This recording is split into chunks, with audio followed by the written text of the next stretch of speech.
देश में corona virus से सबसे ज्यादा प्रभावित राज्य में अब सियासी संकट का माहौल बन रहा है। ऐसी अटकलें हैं कि कोविड-19 महामारी से निपटने के तरीकों को लेकर शिवसेना, एनसीपी और कांग्रेस के बीच मतभेद पैदा हो गए हैं। इससे यहां की गठबंधन सरकार पर एक बार फिर संकट के बादल मंडराने लगे हैं। इसे लेकर राज्य के पूर्व मुख्यमंत्री और भाजपा के वरिष्ठ नेता देवेंद्र फडणवीस ने प्रेस कॉन्फ्रेंस की है। फडणवीस ने कहा कि राज्य सरकार अभी भी केंद्र की ओर से उपलब्ध कराई गई आर्थिक मदद भी नहीं खर्च कर पाई है। मैं समझ नहीं पा रहा हूं कि राज्य सरकार की प्राथमिकता क्या है। आज राज्य को सकारात्मक नेतृत्व चाहिए। मैं आशा करता हूं कि उद्धव ठाकरे उचित फैसला लेंगे।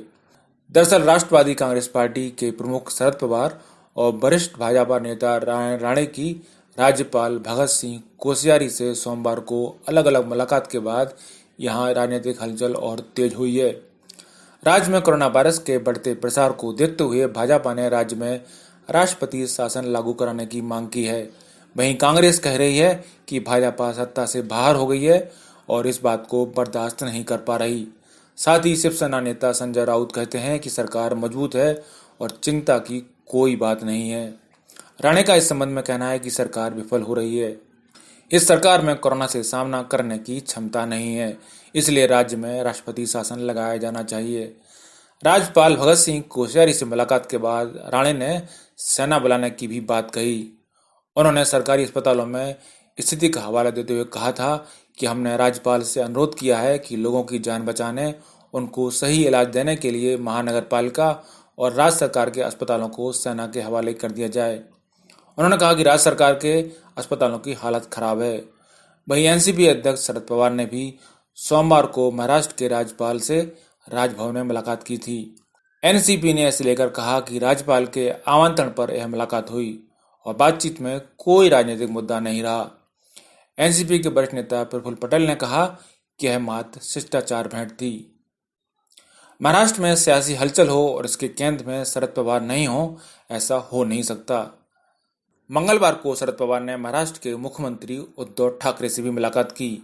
एक हफ्ते में दोनों नेताओं की यह एक दूसरी मुलाकात है, लेकिन इसके बाद हलचल पैदा हुई उनकी एक दिन पहले की मुलाकात से। दरअसल वह सोमवार को गवर्नर भगत सिंह कोश्यारी से मिले थे, जिसके बाद ठाकरे सरकार के भविष्य को लेकर तमाम तरह की अटकलें शुरू हो गई थीं। हालांकि शिवसेना, एनसीपी दोनों ही सब कुछ ठीक होने का दावा कर रहे हैं, लेकिन पवार तो पवार हैं, उन्हें समझना इतना आसान भी कहाँ है। दरअसल महाराष्ट्र में कोरोना वायरस ने कहर बरपा रखा है। देश के 36% से ज्यादा कोविड-19 केस अकेले महाराष्ट्र से हैं। महाराष्ट्र में शिवसेना, एनसीपी, कांग्रेस की संयुक्त सरकार है और उद्धव ठाकरे मुख्यमंत्री हैं। विपक्ष इस हालत के लिए सरकार को कटघरे में खड़ा कर रहा है। इस बीच महाराष्ट्र में सियासी संकट की सुगबुगाहट तेज हो गई। ताजा हलचल इसी ओर इशारा करती है। वहीं कांग्रेस की ओर से राहुल गांधी ने एक बड़ा बयान दिया है। राहुल ने कहा है कि उनकी पार्टी महाराष्ट्र में सरकार का साथ तो दे रही है, मगर डिसीजन मेकर नहीं है। राहुल गांधी ने मंगलवार को प्रेस कॉन्फ्रेंस में साफ किया कि महाराष्ट्र सरकार को कांग्रेस सपोर्ट कर रही है, वहां पार्टी की बड़े फैसलों में भूमिका नहीं है। यह कहकर राहुल ने महाविकास अघाड़ी की एकजुटता को लेकर अटकलों को हवा दे दी है। राहुल ने कहा, हम महाराष्ट्र में सरकार को सपोर्ट कर रहे हैं, मगर वहां की डिसीजन मेकर नहीं है। हम पंजाब, छत्तीसगढ़, राजस्थान, पुदुचेरी में की डिसीजन मेकर हैं। सरकार चलाने और सरकार को सपोर्ट करने में फर्क होता है। दूसरी तरफ महाराष्ट्र कांग्रेस के चीफ और सरकार में मंत्री बाला साहब थोराट का कहना है कि कांग्रेस नाखुश नहीं है। उन्होंने कहा कि सभी 3 पार्टियां हर सप्ताह मीटिंग करती हैं, जिसमें फैसले किए जाते हैं। सभी पार्टियां मिलकर काम कर रही हैं।